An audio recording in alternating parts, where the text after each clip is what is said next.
welcome back to another episode of Pandemic PE. I'm Mr. Weaver here to get things started, and we are first going to start with our shout outs from our last 1 minute challenge, which were the high-low planks. Those were pretty challenging, so great job too from Blackburn, Landon D, Noah and Wyatt R, Malachi M, from Balls Creek, Maddie C and Jaden C, from Startown, Margaret L. Awesome job to all of you. For our bone of the day, it is called your carpals. Your carpals are right here. They are your wrists. There's 8 small bones that make up your carpals. I want you to go ahead and look those up. See if you can find the names of each of those 8 bones that make up your carpals. You have 2 sets. Now we're going to head over and do our instant activity with Mr. Robinson and then our skill activity with Mr. Irvin. So I'll see you back here shortly for our 1 minute challenge. Thank you so much, Mr. Weaver. Now what we're going to do is we're going to do our instant activity. And for this week, for our instant activity, I'm going to let you create your own obstacle course. So I've created my own obstacle course in my driveway. And what we've done is we've started down here at the end. Okay, and the first thing you're going to do is you're going to hop on 1 foot. So I'm going to hop all the way down on 1 foot. I get here, I have push-ups. So I'm gonna do just 1 push-up for demonstration, okay? And then I'm gonna get here and I'm gonna leap, all right? So when we leap, we start on 1 foot and land on the other.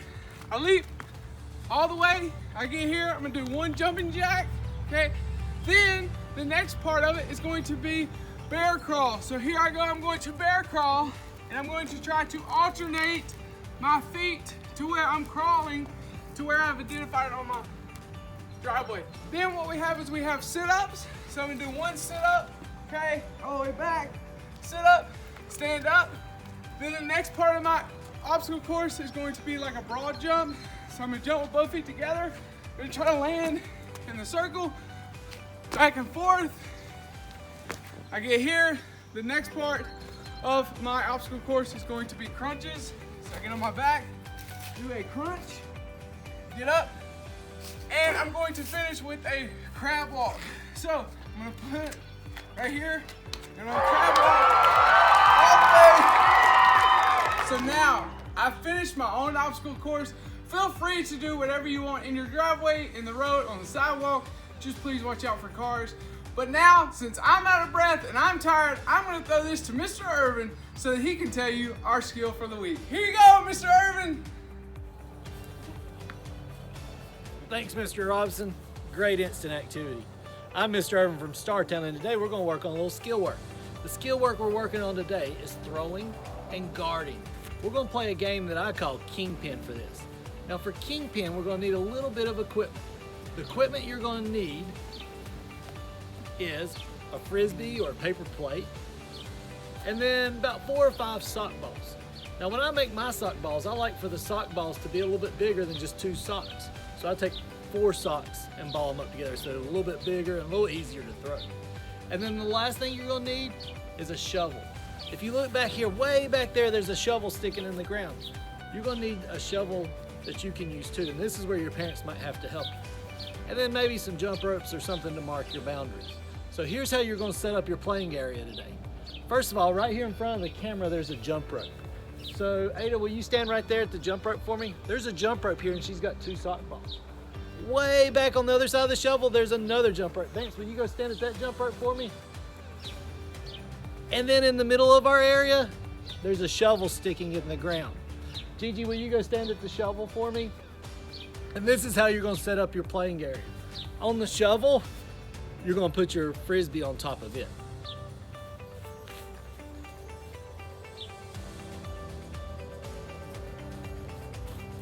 So what I want you to do now is I want you to set up your playing area just like mine.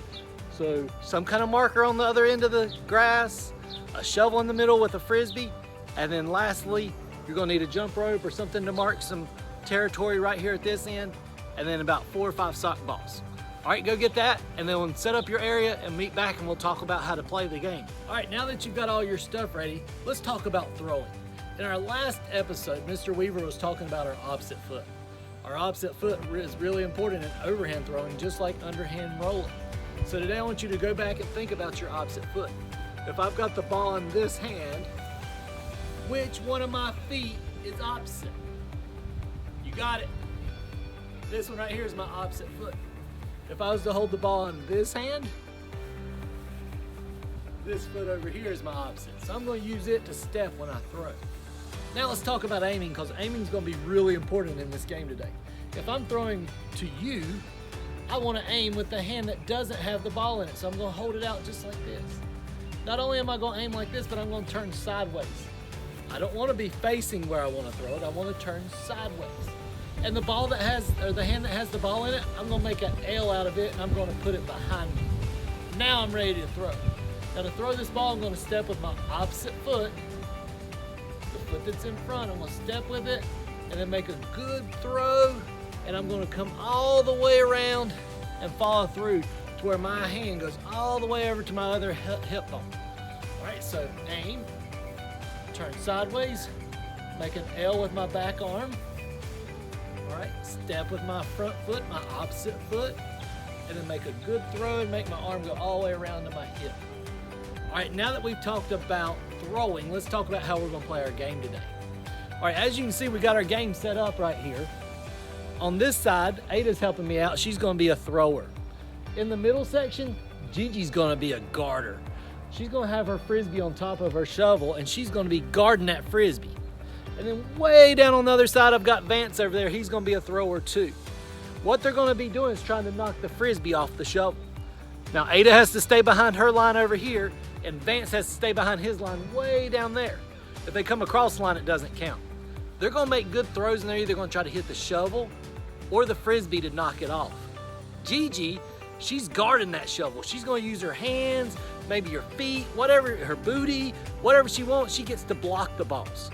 Now, if somebody happens to knock a ball off the shovel, they get to come out and guard it. So what you're trying to do is you're trying to knock that frisbee off so that you get to go out there and guard the shovel.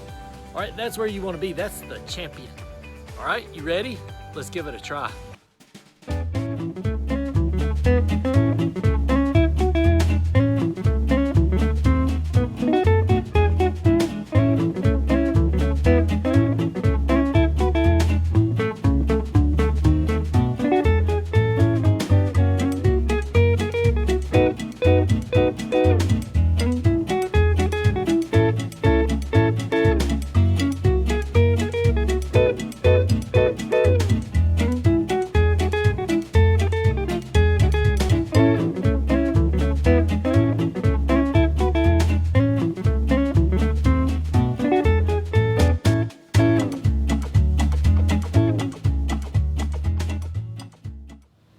I hope you enjoyed Kingpin. It's always one of my favorites to play in PE. If you don't have this type of equipment, maybe you can find something else that will work just as good. Always one of my favorites.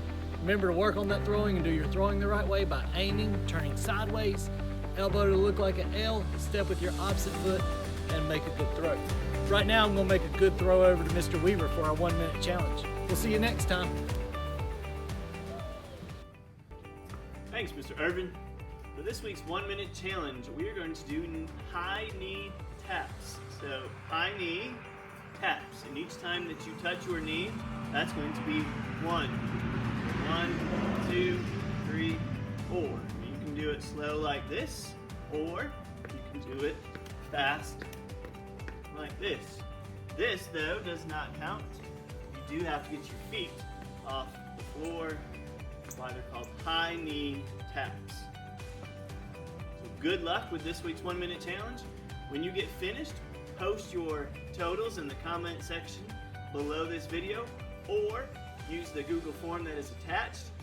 Put your name and your total in there, and you may get a shout out on next episode of Pandemic PE. Until then, I'm Mr. Weaver, and I hope you stay healthy.